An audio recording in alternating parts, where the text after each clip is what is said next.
Well, today we are continuing our series called The Story of the Old Testament. We're looking at some of the big moments that take place across the Old Testament, and as we do so, we want to learn more about what happens at these moments.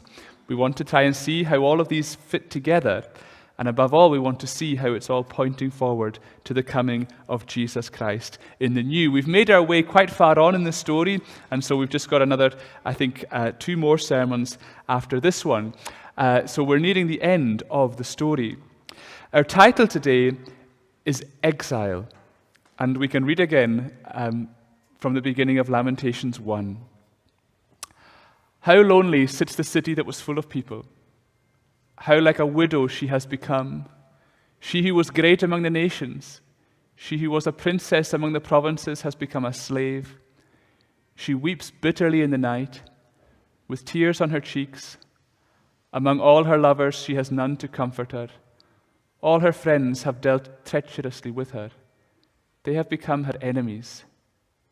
Judah has gone into exile. As with previous sermons we've done, we're going to just ask 4 questions to take us through. What's the story so far? What's the story at this point? What's the bigger story? What does it mean for your story? So the story so far, if you're maybe just joining us for the first time today, or maybe if you want to be reminded of where we've reached, let me tell you the story of the Old Testament. And I don't know how vivid your imagination is, but as much as you can, I want you to try and picture in your minds what has been happening. But bear in mind that I'm giving you the time-lapsed, fast-forward version. In the beginning, God speaks, and the universe explodes into existence. So think of stars appearing, billions of them, planets emerging, galaxies forming. The universe is created as this astonishing mass of energy and potential. Near one of these stars is a planet where dry land is separated from water. Mountains are made, rivers begin to flow, trees and plants shoot up from the ground, fish start to swim, birds start to fly, animals run on the face of the earth. It's a stunning, thriving habitat of color, beauty, and life. And the climax of it all is humanity. Men and women made in the image of God, placed in this beautiful planet to enjoy a stunning homeland that God has made. And from the stars to the sun, to planet Earth, to the seas, the mountains, the plants, the animals, it all builds up to the creation of a people made to glorify God and enjoy Him forever. And so I don't know if you watch programs like Blue Planet or all these other things that see just the majesty of creation. It all builds up to the creation of humanity. And humanity stands on the threshold of all these extraordinary blessings that God has provided. And at that moment, when everything is very good, humanity looks at God and spits in His face.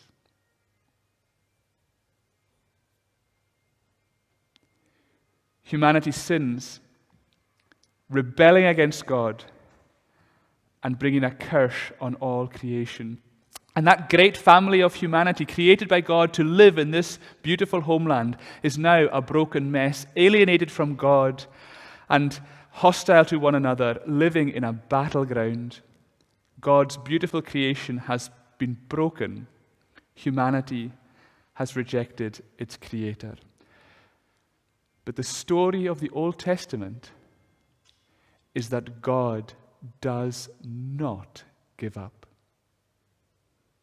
In the midst of the brokenness and chaos, He calls a man, Abraham, living in the deserts of Arabia. He brings him west, and in His amazing grace, God promises him a son and a land to live in. And through his family, God's purposes are going to be fulfilled. After years of waiting, that son is finally born, and the children of Abraham grow into a clan, but they are forced into slavery in Egypt. They are oppressed, but they grow. And now they're as big as a nation. And God calls Moses to lead the people out of slavery into the promised land, the land that was promised to their ancestor Abraham. And in a mighty display of God's power, this vast family nation, escapes from Egypt, and now they are free.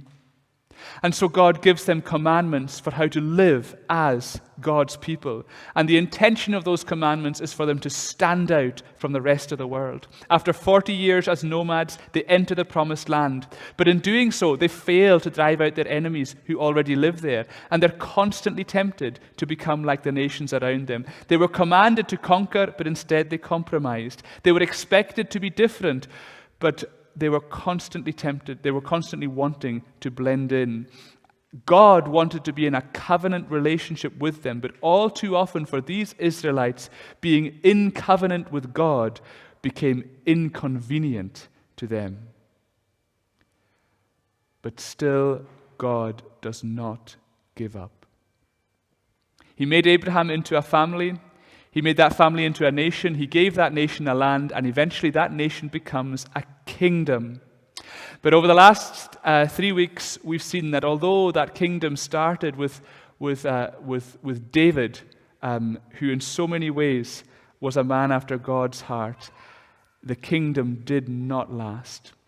From David onwards, it gradually fell apart. It's easy to get lost in all the names and dates, so let me just put them in front of you to see them. David was succeeded by Solomon. Solomon was succeeded by Rehoboam. But in Rehoboam's reign in 931 BC, the kingdom divided in two. And from that point on, you ended up with the family nation separated. And you had a northern kingdom on one side called Israel. It was ruled initially by Jeroboam, but there was a series of different family dynasties who were kings over that nation.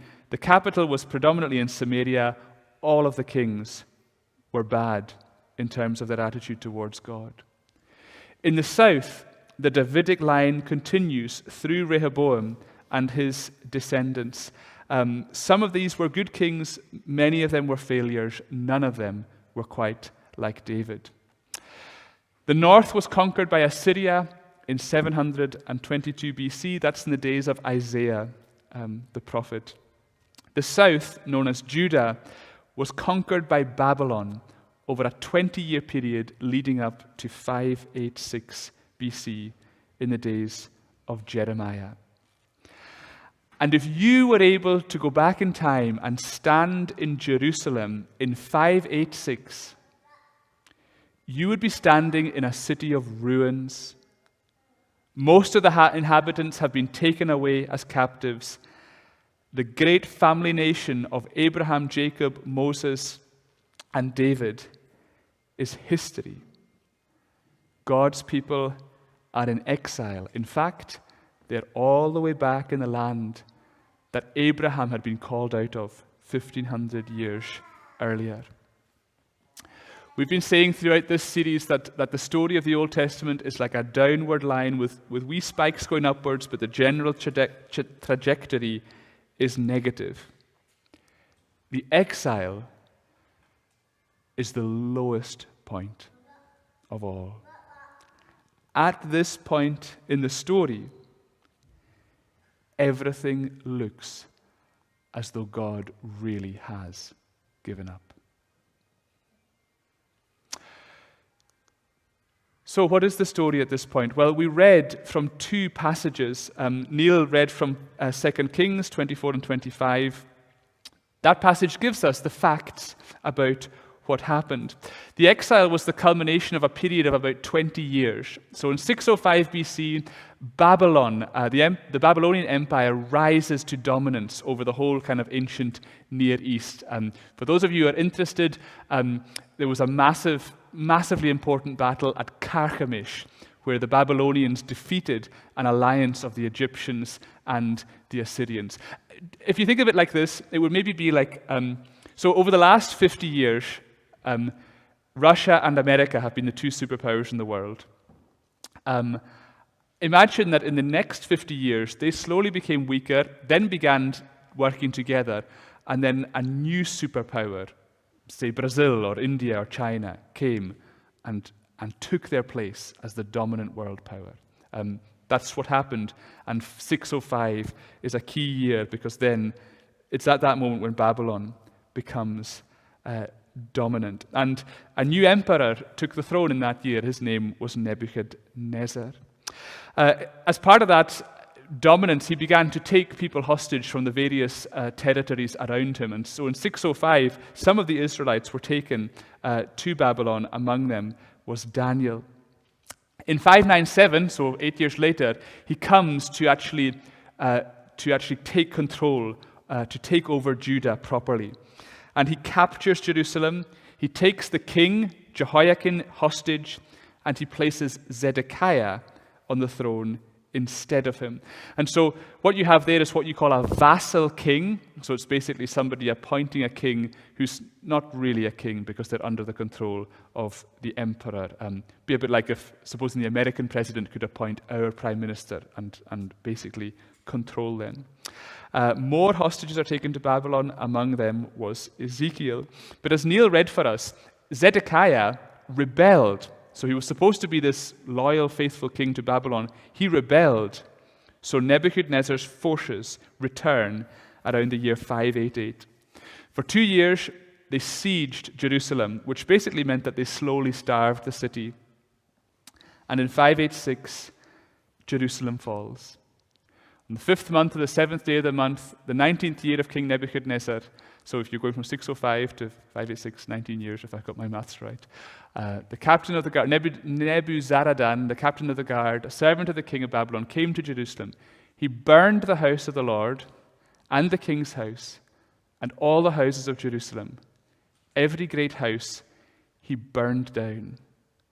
All the army of the Chaldeans who were with him, Chaldeans is just another word for Babylonians, who were with the captain of the guards, broke down the walls around Jerusalem.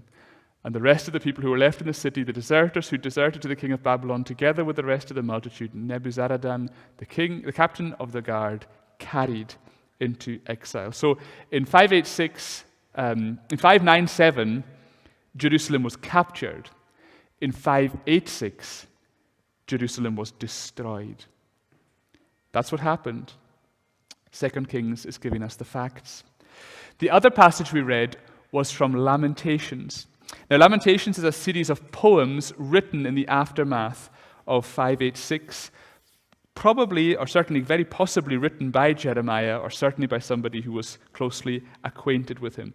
And Lamentations is a small book. It's one that we probably don't read very often, but it is a hugely important book for understanding the story of the Old Testament at this point, because 2 Kings gives us the facts. Lamentations tells us how it felt. And as I read these words, I want you to imagine you're standing in Jerusalem. How lonely sits the city that was full of people. How like a widow she has become, she who was great among the nations. She who was a princess among the provinces has become a slave. She weeps bitterly in the night with tears on her cheeks. Among all her lovers she has none to comfort her. All her friends have dealt treacherously with her. They've become her enemies. Judah has gone into exile. And if you go and read the rest of Lamentations, it's a hard book to read. It describes the horror of the situation in very vivid and powerful terms. I can only touch on things very briefly just now. Let me just highlight some of the things that Lamentation speaks of. It talks of famine and destruction. So Jerusalem was now in ruins. It's basically been starved to death for 2 years. And the people there are in desperate poverty and need. It speaks of loneliness and separation. So not everyone was taken into exile. Many of the poorest and weakest were left behind. But that meant that families had been torn apart, mothers left without their children. The city was now exposed, and all that remained were those who were the most frail. And as verse 5 says, her children have gone away. Our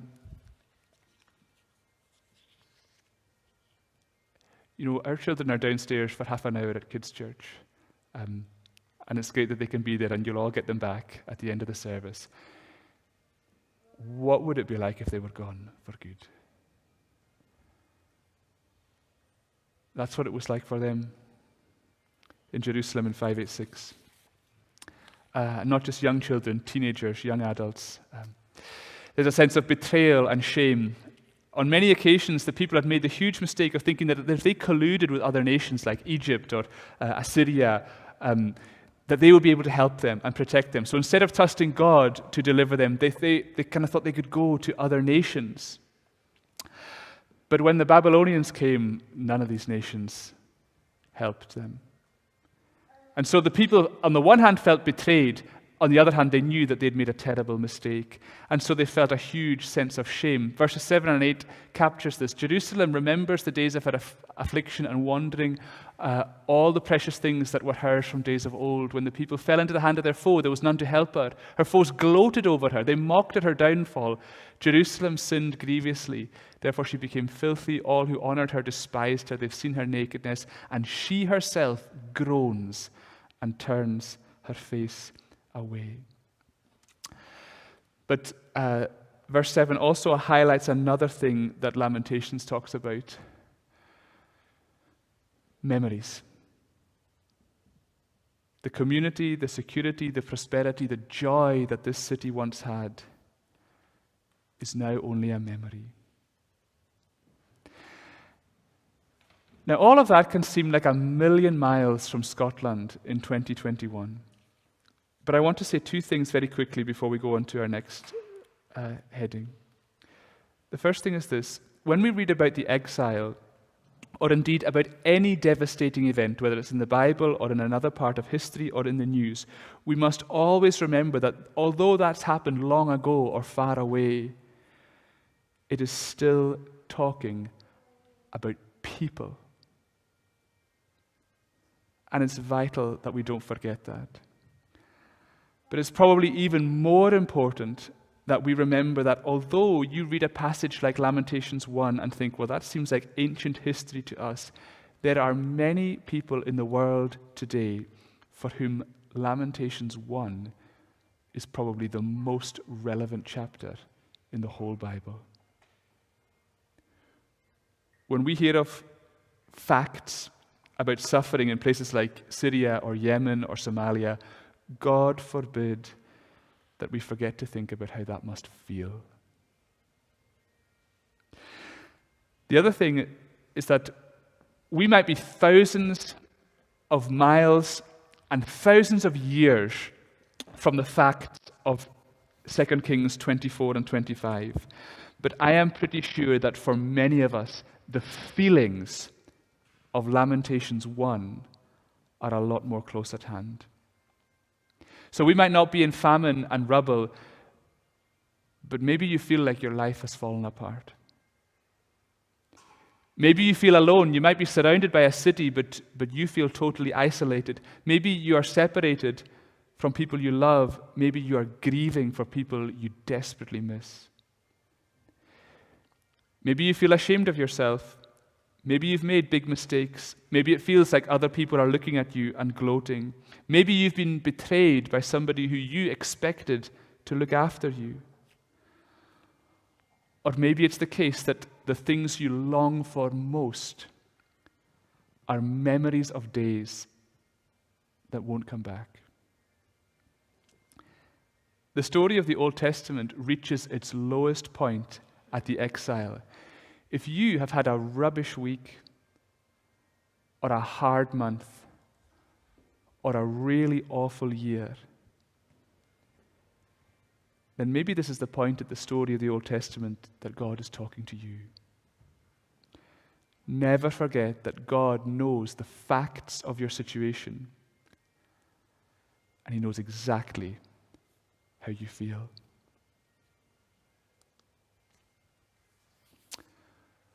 What's the bigger story? Well, as we said already, the exile is the point when it really looks as though God has given up. The family's broken, the nation's defeated, the land is occupied, the temple is a heap, and the kingdom has been crushed. Where is God in all of it? Well, Lamentations says two crucial things about God. You can see them in verse 18 and verse 21. I'd intended to put these on the screen, but I forgot to do so. So I'll read them out to you so that you can hear them. Lamentations 18 says the words at the start, "The Lord is in the right." And then Lamentations 21 says that the Lord has brought the day that you announced. Thank you. There we are. 21, it says, you've brought the day that you announced. So these two things, the Lord is in the right, and he's brought the day that he announced. And these statements are highlighting to us the fact that God had repeatedly warned the people that this was going to happen. And this was in fact part of his covenant promises. If they abandoned God's covenant, they would lose the privileges that they'd been given. And the key point that we need to remember is that this judgment that came in the exile was not a sign that God was abandoning his covenant promises. It was actually a sign that he was sticking to them. He was being consistent with what he had warned. And that's why the people who stood in Jerusalem were not saying, why did God allow this? They were saying, why didn't we listen to him? But if God had warned that this would happen, if God was right to allow it to happen, what's going to happen now? What is the bigger story? Well, imagine that there was Facebook back in the days of Lamentations, and imagine you uploaded all the pictures of the destruction and you posted a comment on how you were feeling. What's the kind of things that people would say? Well, I think it's very likely that the kind of things that people would say would be the kind of things that you really wanted to hear, because that's often what we tend to get. And that's exactly what happened all these years ago. The people who were taken in 597, so that was before Jerusalem had been destroyed, but those people who'd initially been taken into exile, some of them began to claim that they were prophets.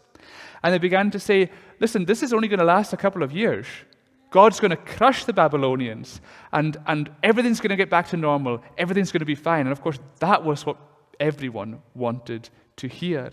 And you can read about all those predictions in Jeremiah chapter 28, which we don't have time to look at, but you can look up later on if you wish. But of course, that's not what was going to happen. And so in Jeremiah 29, the prophet Jeremiah sent a letter to these exiles telling them what God was actually saying about what would happen. And I do want to read these words to you because they're really important. So let's read these words together. I've missed out verses 2 and 3 just to save a little bit of time. These are the words of the letter that Jeremiah the prophet sent from Jerusalem to the surviving elders of the exiles, to the priests, the prophets, and all the people whom Nebuchadnezzar had taken into exile from Jerusalem to Babylon. And we can put in brackets in 597 BC. So that's the people who'd gone initially, Ezekiel and others.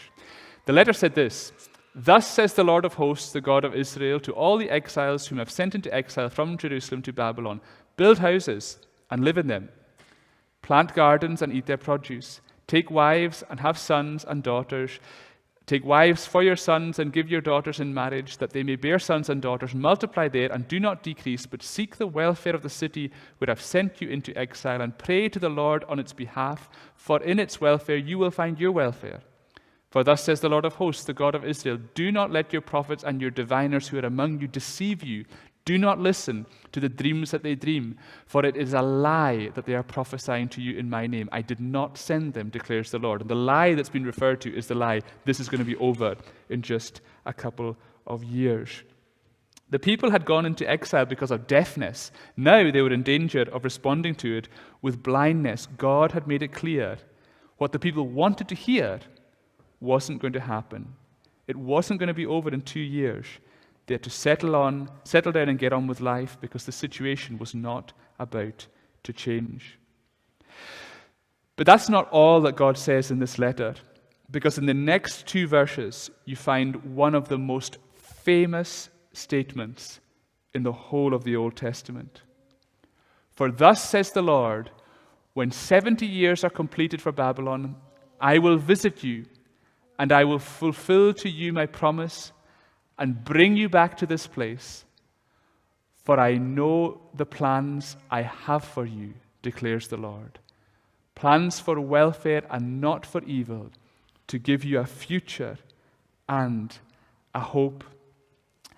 And what I hope you can see is just how amazing God's timing is, because Jeremiah 29:11 is one of the most famous verses in the Old Testament. It's such an amazing promise. But in the big story of the Old Testament, when did it come? It came just before things were at their very worst. And that plan for a future and a hope was the plan that God had always had from the very moment when humanity first spat in God's face. And that plan runs right through the Old Testament. It's the plan, as we've been saying, that points forward to Jesus Christ. And in Jesus, the kingdom is reestablished, the family is restored and expanded, and the whole of creation is being brought back and restored to be our promised homeland. And it means that there's a future that is full of hope, and it's all because God never, ever gives up. And it's an amazing reminder that with God, what He wants to do is actually way better than what you want to hear. And that's why if you feel lost or isolated or full of regret, God is not saying, oh, well, it's not too bad. He's saying, I've got a plan to give you a future and a hope. At the exile, the people would have felt like they had completely blown it. And maybe you feel like that too. God is saying to them and to you, you blowing it is not the end of the story. And His salvation, His plan of salvation is clear, deliberate, definite. It is centered on Jesus Christ. It's been offered to you today. Which brings us to our last question. What does it mean for your story? Time has run out as I thought it might. So I just want to ask 3 questions in conclusion.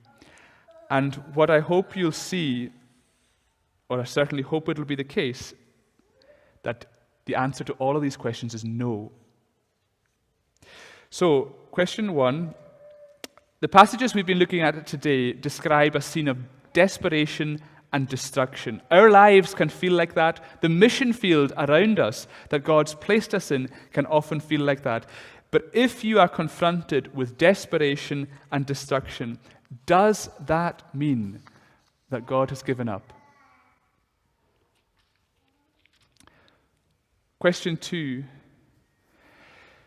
In all the passages that speak about the exile, it's made absolutely clear that the reason it happened was because the people refused to listen to God over many, many years. One of the main reasons why they didn't listen to Him is given to us in Lamentations chapter 1, verse 9. It says that the people took no thought of their future. The mess of the exile arose because people stopped listening to God and they stopped thinking about the future. They stopped listening and stopped thinking, and they only realized they were doing it when it was too late. And so in terms of your salvation, I have got to ask, are you going to do the same? And question 3, the exile is the lowest point in the Old Testament story. But in the midst of that sorrow and heartbreak, there's an amazing message of hope, a clear message of hope. God has not given up. God has got a plan. That plan centers on Jesus Christ. He's come to bring salvation to all who put their trust in Him. He's come to give healing and hope to all who are lost. And so my last question is this. As Jesus offers that salvation again today, as Jesus holds out His hands in compassion to everyone in the building, to everyone watching at home, as Jesus promises a future and a hope, as Jesus says, trust me and follow me this week and for the rest of your life, as Jesus says all of these things, is He talking to someone else?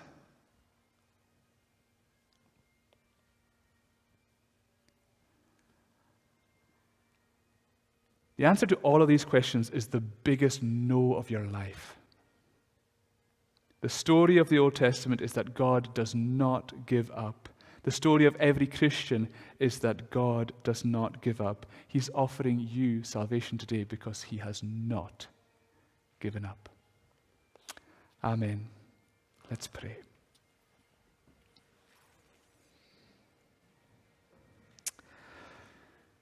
Father, we thank You so much that You're the God who does not give up. Help us to understand what the events of the exile and what the story of the Old Testament is teaching us. Help us to see that these things are pointing us to your Son, our Lord Jesus, and help us to respond to your call to follow him. Amen.